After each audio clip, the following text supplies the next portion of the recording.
Kasabay ng reklamo ng mga consumers hinggil sa pagtaas ng singil sa kuryente ng Meralco, hindi naman nakaligtas sa pagbusisi ng Senado ang Energy Regulatory Board o ERC.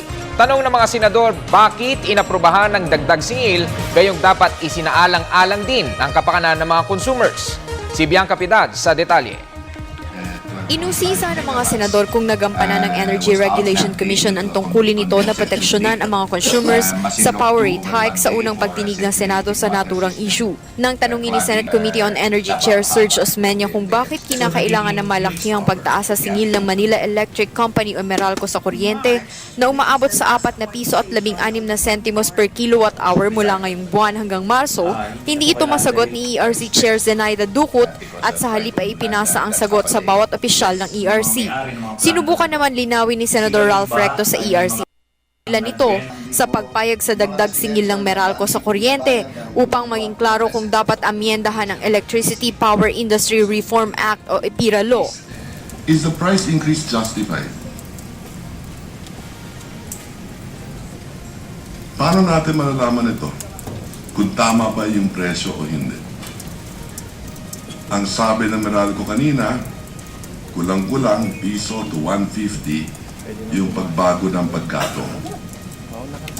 Hindi na ginagamit yung natural gas sa Manampayat. Ginagamit nila ngayon liquefied natural gas among other alternative fuel.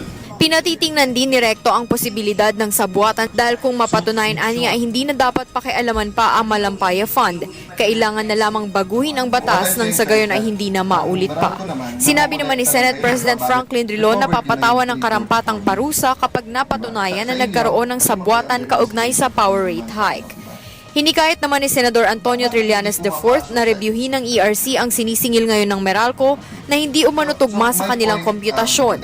Dapat din anyang gawin ng ERC ang trabaho nito na proteksyonan ang mga consumers sa halip na paboran ang power plant suppliers at ang Meralco.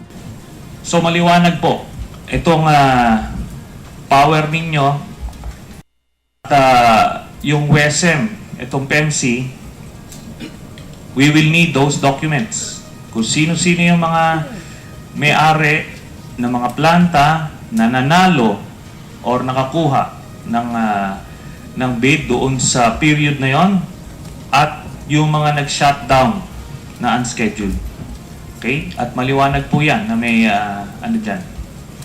Pagka meron hong same owner or member of the board, magkakaproblema po tayo. Nakatakda naman imbitahan sa susunod na pagdinig sa January 23 si DOE Secretary Jericho Petilla dahil hindi kumbensido ang mga senador sa mga sagot ni Energy Undersecretary Raul Aguilos sa pagdinig.